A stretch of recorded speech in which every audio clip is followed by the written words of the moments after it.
जिस कथा को आप और हम लोग यहां पर सुनने बैठे हैं, सबसे पहले हमें इस बात का ज्ञान होना चाहिए कि जिस कथा को हम सुन रहे हैं उस कथा में है क्या। जिसकी कथा को हम सुन रहे हैं वो कैसा है, जिसकी कथा को हम सुन रहे हैं वो करता क्या है, जिसकी कथा को हम सुन रहे हैं उनका काम क्या है। क्योंकि जब तक हम इन वस्तुओं को जानेंगे नहीं तब तक हमें ज्ञान कैसे होगा कि भगवान कैसे हैं। गोस्वामी जी महाराज कहते हैं, जाने बिनु ना होई परतीति और बिनु परतीति होई नहीं प्रीति। जब तक जानोगे नहीं तब तक पता कैसे लगे। इसलिए श्रीमद् भागवत के महात्म्य में 6 अध्यायों में वेदव्यास जी महाराज ने भागवत की महिमा को गाया। महात्म का मतलब क्या होता है? महात्म का मतलब होता है कि जिस कथा को हम सुनने बैठ रहे हैं, इस कथा को सुनने से मिलता क्या है। दूसरी बात बताई कि जिस कथा को सुनने से क्या फल की प्राप्ति होती है और इसे किसने सुना। और तीसरी बात महात्मा में ज्ञान होती कि इसे कैसे सुना जाता है। अब आप लोगों ने तो हमारी 2-2 पीढ़ियों को सुन रखा है, तो आप तो इतना जानते ही हैं कि महात्मा की कथाओं में क्या है।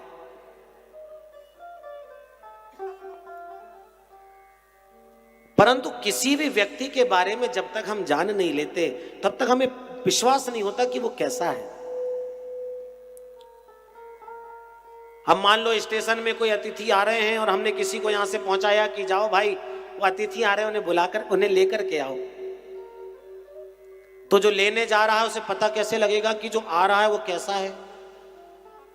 तो बताएंगे भैया सफेद टोपी पहने होंगे, सफेद सफेद मोटी मोटी मूछें होंगी, धोती कुर्ता पहने होंगे, गोरे गोरे से ऊंचे ऊंचे से होंगे। तब उसे समझ में आता है कि ऐसे व्यक्ति को मुझे लेने आना है। इसी प्रकार व्यास जी महाराज ने भागवत के महात्म को लिखने से पहले, भागवत की महिमा को गिनाने से पहले यह बताया कि भगवान दिखते कैसे हैं, भगवान का स्वरूप कैसा है, भगवान का काम कैसा है और भगवान करते क्या हैं। सबसे पहले भागवत में इसी की महिमा गिनाई। और बंधुओं, जिस भागवत कथा को आप और हम लोग यहां पर श्रवण करने बैठे हैं, यह भागवत कोई साधारण ग्रंथ नहीं है, ना ये किताब है और ना कोई किसी के द्वारा जीता गया कोई खिताब है। ये तो साक्षात मेरे गोविंद की बांगमयी मूर्ति है। तेने अंबांगमयी मूर्ति प्रत्यक्ष वर्तते हरे। ये साक्षात भगवान की बांगमयी विग्रह मूर्ति श्रीमद् भागवत है। भगवान के दर्शन करने के लिए संसार में अलग अलग कलाकारों ने अलग अलग मूर्तियों का निर्माण किया। किसी ने भगवान की पीतल की मूर्ति बनाई,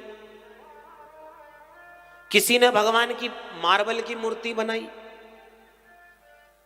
किसी ने भगवान की पत्थर की मूर्ति बनाई, किसी ने भगवान की मिट्टी की मूर्ति बनाई, किसी ने भगवान की अष्टधातु की मूर्ति बनाई। परंतु व्यास जी महाराज ने श्रीमद् भागवत के रूप में, व्यास जी महाराज ने भागवत को शब्दमयी मूर्ति का निर्माण किया। ये जो श्रीमद् भागवत है ये शब्दमयी मूर्ति है ठाकुर जी की। इस भागवत में जो काले काले अक्षर नजर आते हैं ना, ये कोई और नहीं, साक्षात हमारे ठाकुर जी ही विराजमान है। हमारे गोविंद जब इस धराधाम को छोड़कर के जाने लगे तो उद्धव जी महाराज भगवान के सामने हाथ जोड़ करके खड़े हो गए और खड़े होकर के कहने लगे, सरकार आप तो इस संसार को छोड़ करके जा रहे हो, पर इस घोर कलिकाल में संसारी व्यक्तियों का कल्याण कैसे होगा? कैसे जीवों का कल्याण हो महाराज? जब आप चले जाओगे तो लोग आपकी अनुभूति कैसे कर पाएंगे? आपके दर्शन कैसे कर पाएंगे? अपने जीवन का उद्धार कैसे कर पाएंगे?